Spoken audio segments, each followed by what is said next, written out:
জয় শ্রীরাম, জয় হনুমান। প্রিয় ভক্তবৃন্দ, প্রতিদিন শুধু ভক্তিভরে শ্রবণ করুন হনুমান গায়ত্রী মন্ত্র। আপনার জীবনের সকল সমস্যা দূর করবেন স্বয়ং হনুমানজি। প্রতিদিন এই মন্ত্র জপ করলে যেসব ফল লাভ হয় তা জেনে নেওয়া যাক। ভয় ও নেতিবাচক শক্তি থেকে মুক্তি। হনুমান দুর্জয় শক্তির প্রতীক, তাই এই মন্ত্র জপ করলে ভয়, কুস্বপ্ন ও নেতিবাচক প্রভাব দূর হয়। সাহস ও আত্মবিশ্বাস বৃদ্ধি। হনুমানের মতো সাহস ও মনোবল লাভ হয়, যা জীবনের কঠিন সময়ে সহায়ক। শারীরিক ও মানসিক শক্তি বৃদ্ধি।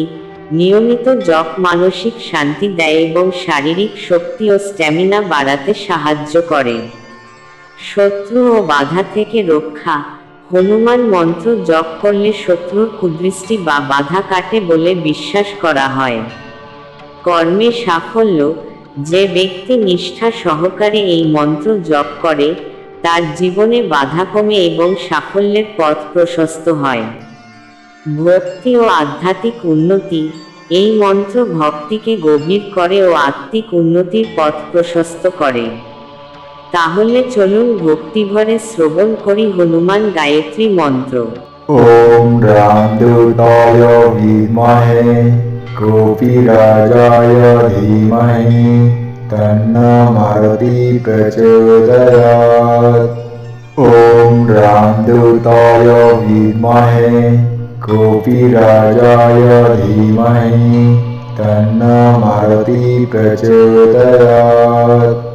ॐ रामदूताय विद्महे गोपीराजाय धीमहि तन्नो मारुति प्रचोदयात्।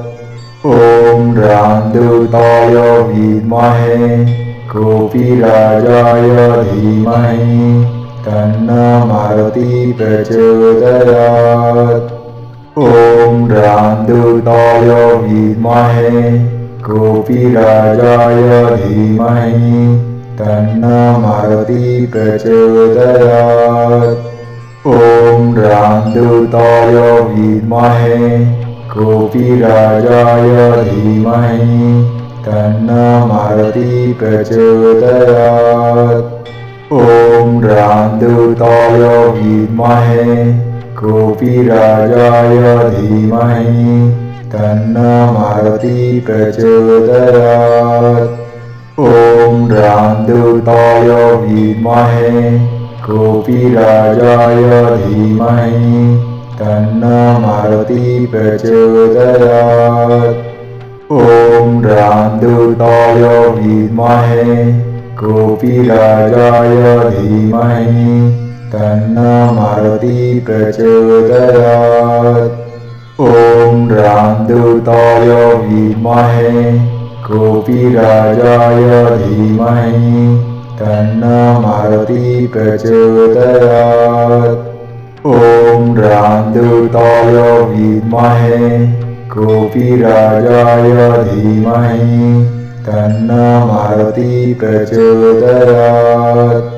ॐ रामदूताय विद्महे गोपीराजाय धीमहि तन्नो मारुति प्रचोदयात्। ॐ रामदूताय विद्महे गोपीराजाय धीमहि तन्नो मारुति प्रचोदयात्।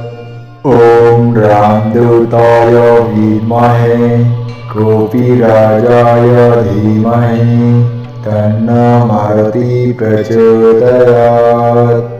ॐ रामदूताय विद्महे गोपीराजाय धीमहि तन्नो मारुति प्रचोदयात्। ॐ रामदूताय विद्महे गोपीराजाय धीमहि तन्नो मारुति प्रचोदयात्। ॐ रामदूताय विद्महे गोपीराजाय धीमहि तन्नो मारुति प्रचोदयात्।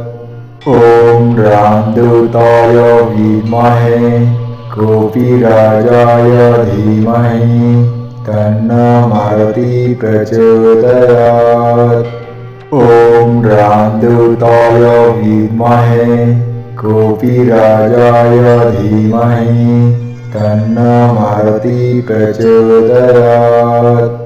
ॐ रामदूताय विद्महे कपिराजाय धीमहि तन्नो मारुति प्रचोदयात्।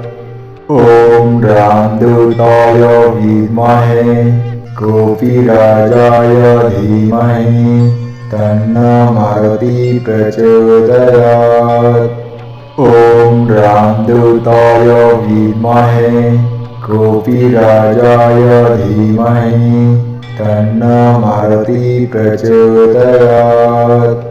ॐ रामदूताय विद्महे कपिराजाय धीमहि तन्नो मारुति प्रचोदयात्।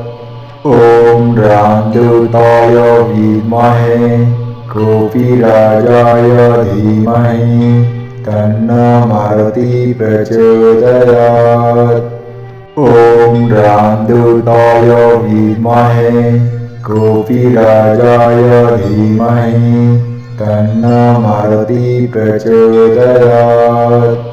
ॐ रामदूताय विद्महे कपिराजाय धीमहि तन्नो मारुति प्रचोदयात्। ॐ रामदूताय विद्महे कपिराजाय धीमहि तन्नो मारुति प्रचोदयात्। ॐ रामदूताय विद्महे कपिराजाय धीमहि तन्नो मारुति प्रचोदयात्। ॐ रामदूताय विद्महे कपिराजाय धीमहि तन्नो मारुति प्रचोदयात्। ॐ रामदूताय विद्महे कपिराजाय धीमहि तन्नो मारुति प्रचोदयात्। ॐ रामदूताय विद्महे कपिराजाय धीमहि तन्नो मारुति प्रचोदयात्। ॐ रामदूताय विद्महे कपिराजाय धीमहि तन्नो मारुति प्रचोदयात्। ॐ रामदूताय विद्महे कपिराजाय धीमहि तन्नो मारुति प्रचोदयात्। ॐ रामदूताय विद्महे कपिराजाय धीमहि तन्नो मारुति प्रचोदयात्। ॐ रामदूताय विद्महे कपिराजाय धीमहि तन्नो मारुति प्रचोदयात्। ॐ रामदूताय विद्महे कपिराजाय धीमहि तन्नो मारुति प्रचोदयात्।